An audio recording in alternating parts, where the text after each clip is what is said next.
Hello everybody and welcome to the channel. My name is Joe and today we're going to be taking a look at sort of the progression or the evolution of the slip joint designs coming out of Medford Knife Tool.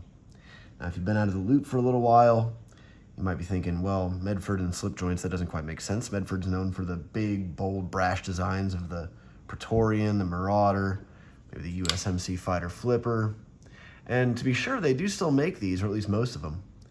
But sort of in the mid-2010s, maybe 2017 area, started making more EDC-friendly knives. You had the Slim Midi, the M48, the Praetorian Slim, and then you also had the Gentleman Jack.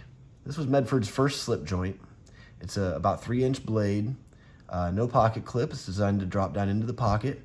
You could carry it with a slip. I usually carry this with this leather slip from Gromit's Leathercraft. They're out in California. And but yeah, it's just a little slip joint knife. It has a half stop, and it snaps into the open position.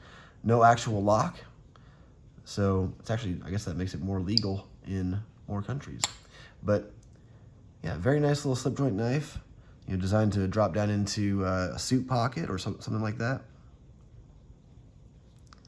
And then a few years later, January of 2022, they came out with the American Service knife. It's also a slip joint based construction modular multi-tool. If you've been around my channel, you know I freaking love this tool. I carry this almost exclusively, almost every day. And I've gotten so much utility out of this knife, out of the blade itself. This model is called the Jefferson. It's got a drop point blade, and then it has a bottle opener and screwdriver and a chisel tool. The chisel tool I found to be particularly useful. But yeah, the slip joint action, definitely improved with the ASK. You could argue that the Gentleman Jack was sort of a test bed for that. It has definitely a different action, more snappy. It's a lot smoother, even with the short tools. But then, more recently, so this is the Gentleman Jack. This is the GJ-1. They then launched the GJ-2. This one's, of course, in different finishes and different options. This one has a different blade shape as well. This one's in Tonto. And just the action on this is so buttery smooth. Just slams into that half stop. Very snappy on the close. It's so smooth. It's so nice to play with and to use. And the fact that it has a pocket clip just makes it that much more utilitarian. This one is just very sleek looking with just a nice pop of color on the otherwise gray titanium. But yeah, man, I got this in hand. This one's actually on loan from the factory. And I got this in hand and I was like, my goodness, like, this is just beautiful. Now, something you should know about me. Before the ASK came out, I was not much of a slip joint fan. I like a good dedicated locking knife, something like this, but where it's got an actual lock on it. But when the ASK came out, I tried starting to go more minimal, just in my everyday carry approach, and this was kind of the thing that spearheaded it. So having a slip joint based construction knife really helped with that. It really kind of helped me reorient my approach to everyday carry. So this one here, so I got this in 2022. This one here was entrusted to me in 2023 at Blade Show by Greg himself. So again, thank you, Greg.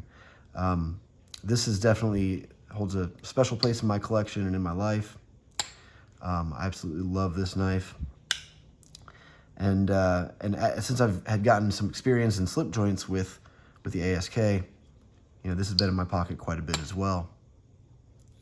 But I wanted to compare sort of the action between these, because you can kind of tell this one's not quite as snappy as the second generation.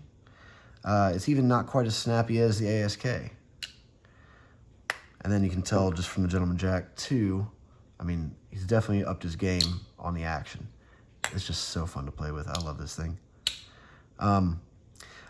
Now, like I said, I wasn't much into slip joints before the ASK, so I'm just kind of talking as a novice here when it comes to slip joints.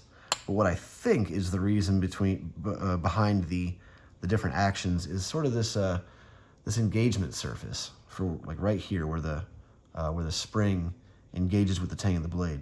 This one is the smallest of the three, and then if you bump up to the ASK, it's a little bit bigger. It's a little bit, kind of wider and it's longer in this dimension. And then you go to the Gentleman Jack 2, and it's the largest of the three. And I think that's what is causing the smoother action, the snappier, the snappier action into the half stop. Because I can leave my finger there. I have no qualms that that's going to stop there. And not kind of over travel and hit my finger. So I just love playing with this.